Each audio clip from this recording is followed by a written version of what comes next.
Hello, welcome to Our Heritage Works. Today we're going to be making a beef gravy mix. While you're here, please be sure to like, subscribe, leave a comment, and share with others. Thank you.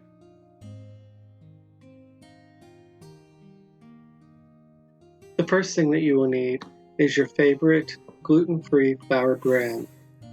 I am going to be using America's Test Kitchen version, and you can watch my video on how to make it. You will need 2 cups of your gluten-free flour. This recipe fits very well in a quart-size mason jar, and it's really nice because then you can seal it up and have it stay fresh longer. Some people will put this in the refrigerator to make it last longer. Sometimes I will vacuum seal this. I've got a mason jar attachment, and sometimes I'll use that in order to keep things fresh. Next, we will need a 1/4 cup of cornstarch. By the way, in case you didn't know, we are also found on Patreon and on Instagram. You can find the links to those down in the description below.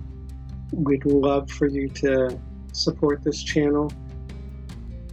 And thank you to everyone that watches and comments. It is greatly appreciated, and your comments and your likes and sharing really help the algorithm and help our channel grow so that others can find this material.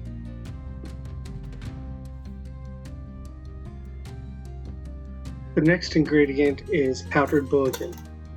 I recommend, if you have it, to use beef bouillon. In this case, I didn't have any of the beef made, but I did have my vegetable, so I decided to use that instead, and it doesn't hurt anything. You can use any bouillon flavor that you have. I have a video on how to make bouillon. I use it to make my other flavored bouillons. What I'll do is I will mix the bouillon with flavoring and then freeze dry it and then turn it into a powder. Speaking of powders, I just added onion powder, and now I'm going to make garlic powder. I also made these myself. I cut them up and put them in the freeze dryer, and then once they were completely dry, I would then pull them out and run them through my Vitamix and make a nice powder out of them. You can't beat it. It just tastes so good and fresh this way.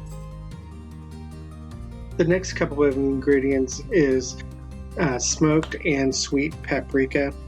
If you don't have one or the other, you can easily substitute the one for the other for this recipe. It really doesn't matter.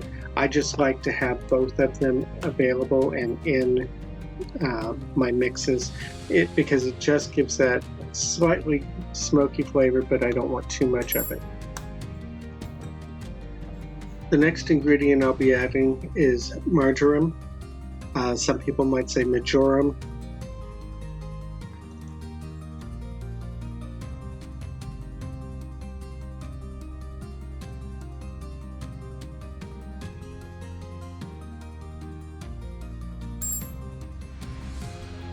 You're going to want to add some salt and pepper to this recipe.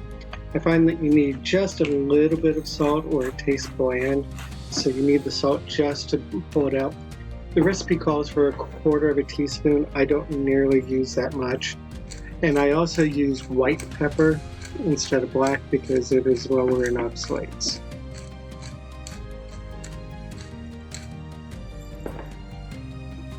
The final ingredient is dried parsley.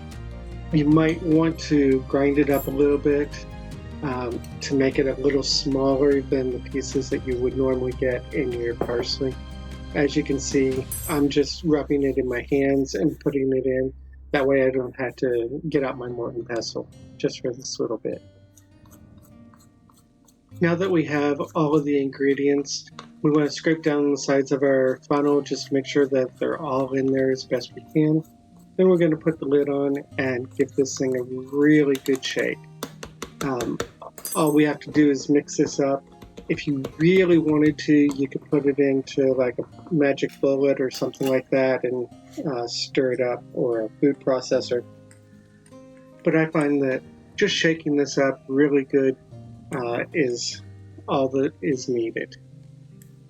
To use this, all you need to do is mix about 2 tablespoons of some sort of fat, whether that's butter, shortening, beef fat, bacon fat, lard even, along with 2 to 3 tablespoons of the mix.